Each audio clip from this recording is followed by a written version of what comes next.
final speaker before we move into more kind of workshop mode.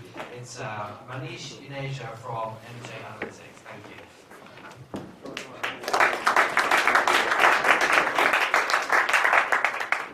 Hi Manish, and many thanks for coming. Any observations you want to share of what you've been listening to? Any comments you want to make? Yeah, so really great event so far. So just my initial observations, and just to give you some background, so technologies like VR aren't new, especially in healthcare. So you mentioned, you put up a slide about the work that USC are doing with their Institute of Creative Technologies. I was actually there in September for the Body Computing Conference, where they had also the world's first VR medical empathy hackathon, where I was one of the judges, and the winner of that hackathon was actually Embodied Labs, which produced We Are Alfred, with that experience. So, but there's a chap there called Skip Rizzo, based at the university, who for the last 20 years has been at the forefront of actually proving what VR can and can't do within the context of health. And a lot of it is, in terms of the original research, came from work for the US military, so whether it's PTSD for veterans returning from war. So there's a wealth of scientific research already there that establishes that VR has made a big difference already in certain areas, whether it's phobia, anxiety, depression, etc. What's different this year, or now, is that because we heard about the promise of VR and even AR 20 years ago, in the early 90s, people were talking about how great it would be, and it fizzled out and nothing happened. What's changed now is that each of us has a smartphone, right?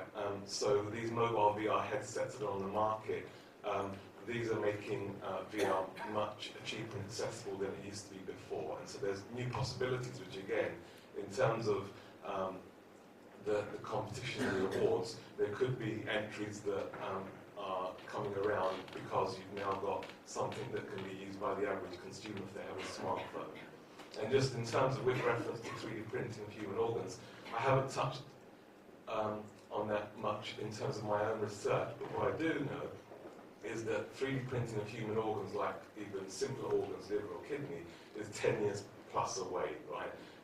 What may be possible in probably the next 5 to 10 years is printing strips of tissue to replace parts of damaged organs. So if your liver is failing, for example, the 3D printing a strip of tissue to replace the failed part of the liver. But actually 3D printing an entire organ, long time away. We were talking yesterday, and you had a fascinating take on Pokemon. Yes. And do you want to share that with us? So how many people have heard Pokemon Go this year, the game on the phone? How many people actually downloaded it and played it? Okay. So did it make you walk more or change your behaviour? Yes. Yes? Okay. Well, I mean, so that's really interesting, that Pokemon Go phenomenon. That for those of you who didn't download it or try it, it's basically this app that you download on your smartphone and uses your phone's camera to then overlay these Pokemon that you catch in the real world, and then you swipe these balls to catch them, right? So, and what it led to, this global phenomenon over the summer, is that people were going onto internet forums like Reddit and saying, look, I've had severe depression for many months now, I haven't been able to leave the house. The one thing that caused me to leave the house was playing Pokemon Go. And then I went and met all these people, and suddenly I wasn't afraid of talking to them. And then there were newspaper articles talking about, can Pokemon Go cure America's obesity crisis? You know, so there's a lot of expectation just on a game.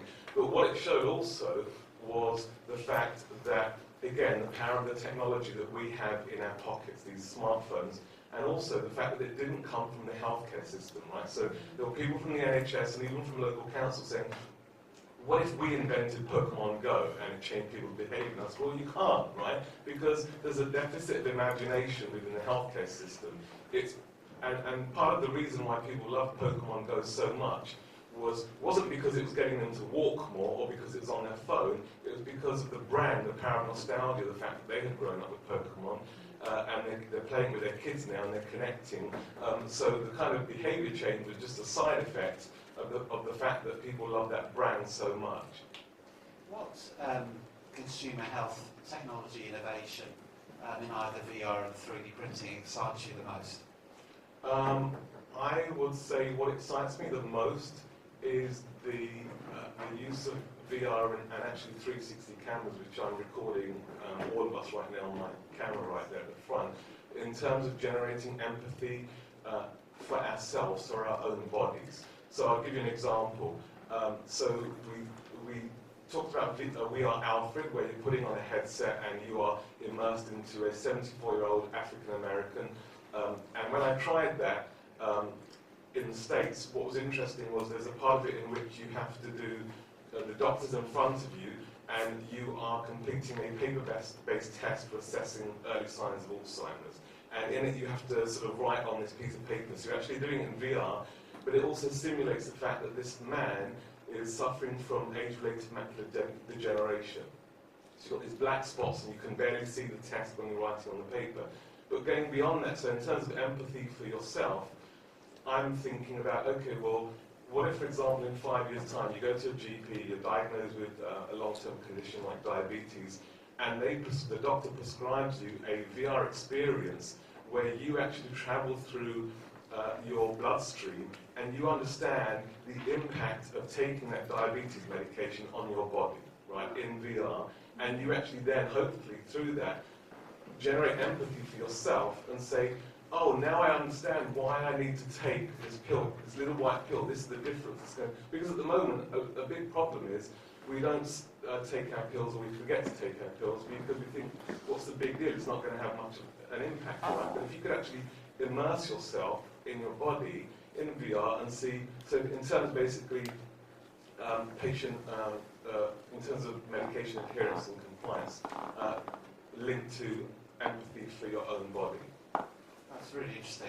Now have you brought some gadgets? Yeah, so I've actually got... tell people, because you're going to be around later for your... Yeah, I'll be around at the end. What sort of wacky, what sort of magic so gadgets I've got a couple of 360 cameras for to show people. I've also got a couple of mobile VR headsets, one from Google that's just been launched, one from Samsung and one from LG, just to show you how these different phone manufacturers are taking different approaches to mobile VR, because again, you can try it afterwards, because they all have their different styles. But what's, because one of the challenges if you use even things like a PlayStation VR, Oculus Rift, is you have this big long cable, you're tethered to an expensive computer, you can't really move that far. So the real shift in terms of for average consumers is going to be how these mobile VR headsets evolve, right? So that's going to be relatively affordable. You can basically even be sitting on the bus and having VR. You don't need to be at home. That's very interesting. And people will be able to join you afterwards and try some of these. Yeah, there's with the Daydream one from Google that only works. Daydream one, what's that? It looks like it looks like people comment and because they've made it with this lightweight fabric, so it feels like you're putting like sweatpants on your head.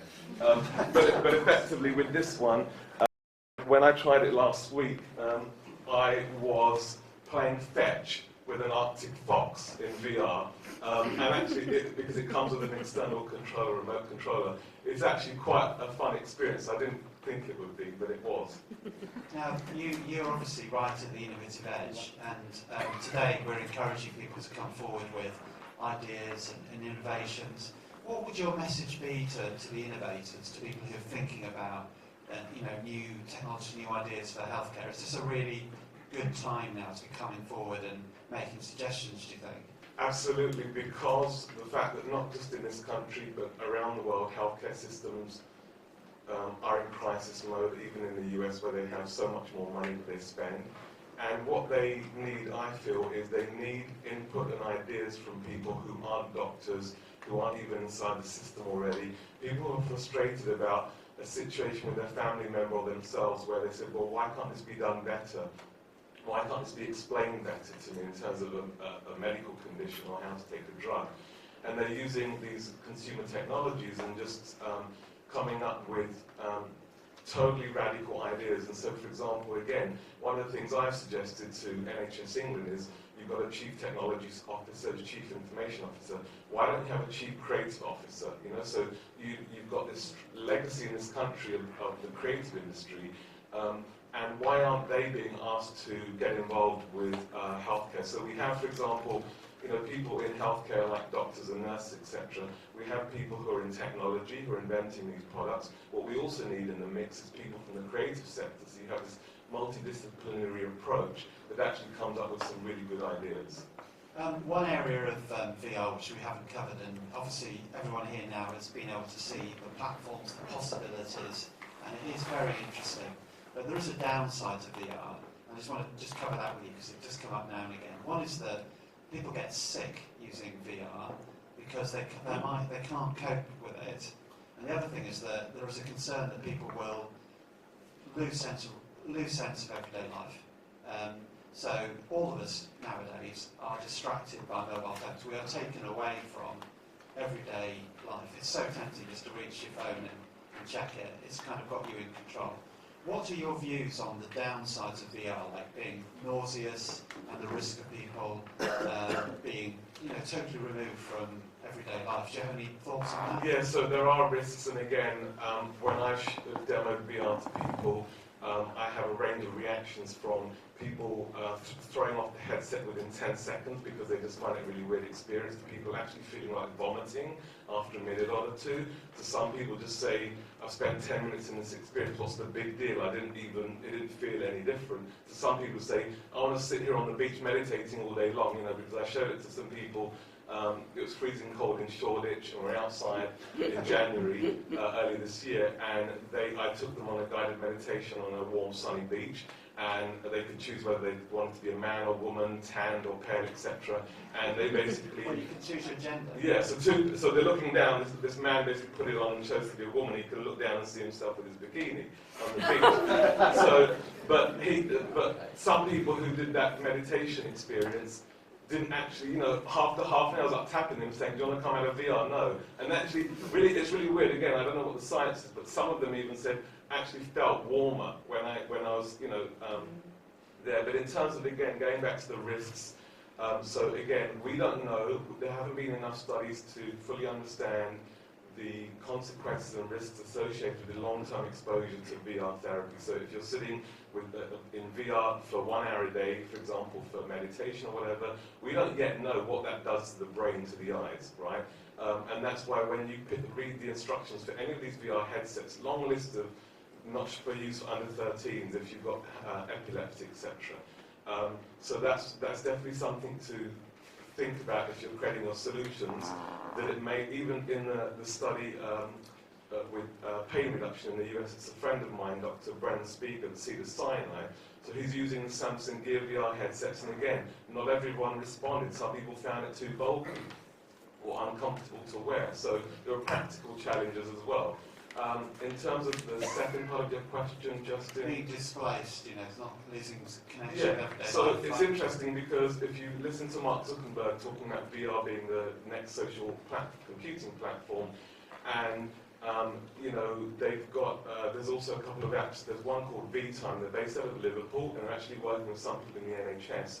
So you would actually go into VR, put your headset on, you go into a virtual room, and other people are in that VR room as well, so you see other people's avatars, and you're having a conversation with them in real time. So I basically went into one of these rooms on a Friday night, and there were all these other people around the table in VR. I said, where are you from? And one person was from Australia, another guy was from Jordan, and we're just having this chat, right, in VR. And what was really fascinating was I said, well, so is this your first time? Because it's mine. And the lady from Australia says, oh, I come here every night for about 2 hours. Right, so it's really interesting to see these how the way we socialise may change. So again, for one person it's a risk. So a hardcore gamer who says, I'm just going to be happy playing VR games and being in there like 6 hours a night, for them it might be a bad thing because they don't get out enough anyway.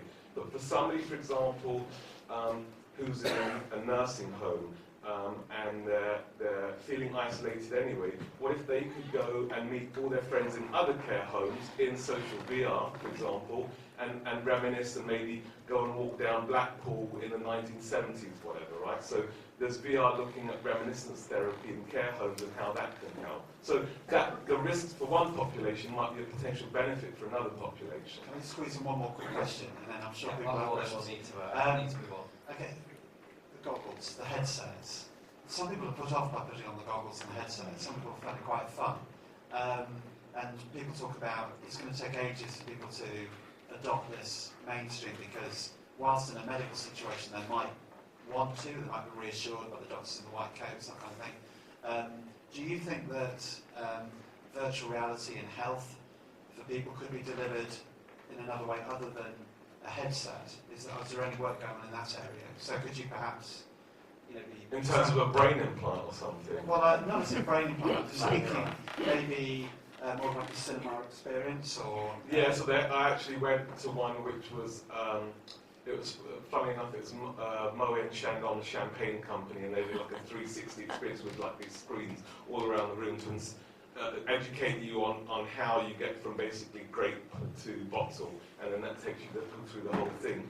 And you can actually watch, if you can get access to a show in the US called Pure Genius, just launched by CBS, where they actually go through a lot of the potential innovations. It's kind of like the marriage of Silicon Valley and hospital in a TV drama, and it highlights how some of these things may work. So they have like this big virtual screen in the patient's room and how it can display their vital signs and what's happening in their body. And just finally, to close on that, there is at least one company I know of that's working on making VR glasses, so the form factor of the headset would literally be something like this. So it would be, it wouldn't be as clunky and as heavy, and you wouldn't feel as embarrassed wearing them on your head.